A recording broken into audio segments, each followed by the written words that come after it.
And now, ladies and gentlemen, a rushed out of the cinema reaction with Kung Fu Hot Dog. That doesn't work. Oh no! That's not working.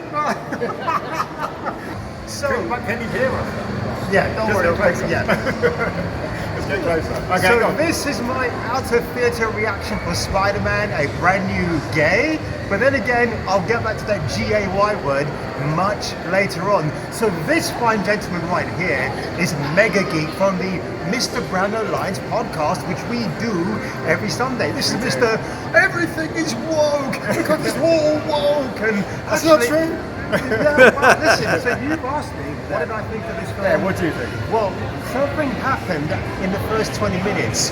I was sat in row H3 when a big Somalian teenager came and said, "You are in my seat." And I'm thinking, are you kidding, bro?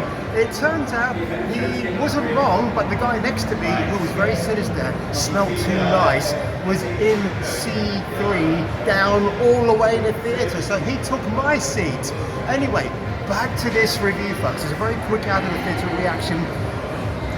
I think the first hour of the film was a bit mumble jumble. The pace wasn't picking up, but in the second and maybe the last quarter of this film, this is a Spider-Man movie I really liked. I will go back to see it again. I will say the high points for me, and this is the spoiler, folks, because it says so in the headline. Sadie Sink, I've got a bit of a thing for her as Jean Elaine Grey. So there you go, James Gunn. You couldn't remember Superman's middle name, which is Joseph, so we know her full name here. I thought she was an absolute standout. It was good. And Zendaya, she was quietly not too much in the movie. I thought she was going to take over everything. I do miss the John Watts Spider-Man films from before because you got the Michael Giacchino score, but this one felt different. You could probably tell New York doesn't look like New York. If you know that it looks been like shot Scotland. in Scotland. All kind of movies. So if you have seen Nesbitt's dull. it was, yeah. So going over to you, Mind Geek, what did you think? I'm What two minds about this. I did enjoy it.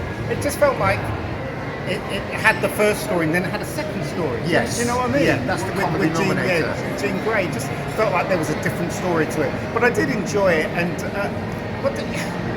for me, it's not watchable again.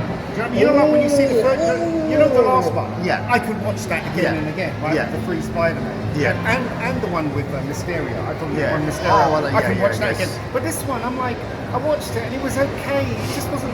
It didn't have the flavour of the last three, right? I agree. There's a lot of diversity in this film as well. Like, you got the head of damage control. It's a black dude. Yes. And then another black dude walks up to Spider-Man and says, "I know who you are, Peter Parker." I'm thinking, are there many white people left in this universe that I knew and grew up with? And thankfully, when Gates crashed the wedding, that was actually pretty funny. It's like a sea of white people. What's going on?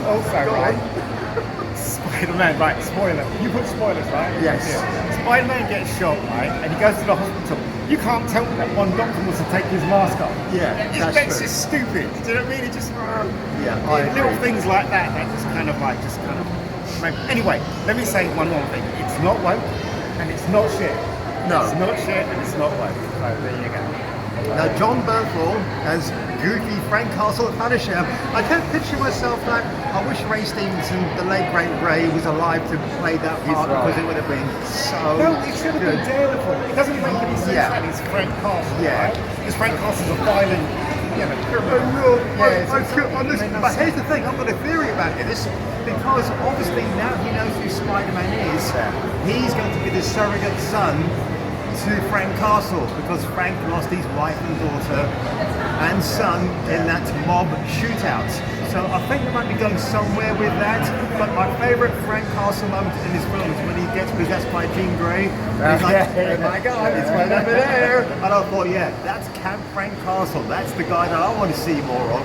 But his banter with Tom Holland or Peter Parker, it was good. Very good, but I don't buy him as the Punisher. He's Ozempic Frank Castle. Oh my God, like, if you had a big bushy beard on, no offense to you, cameraman, your bushy beard is pretty fine, yeah? Do you think that the reason why Punisher's in it, and Zendaya and Peter Parker, is because they wanted it to connect to the Odyssey?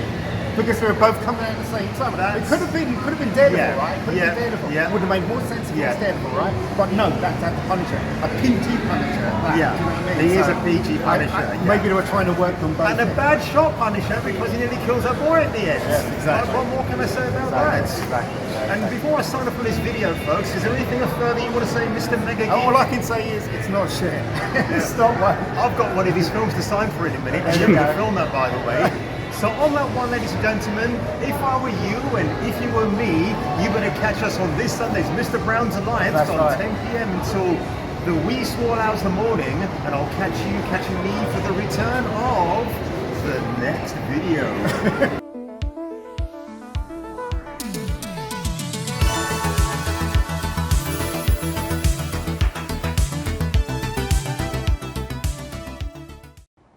There was nothing left to do. Hey yo, Adrian, I miss you.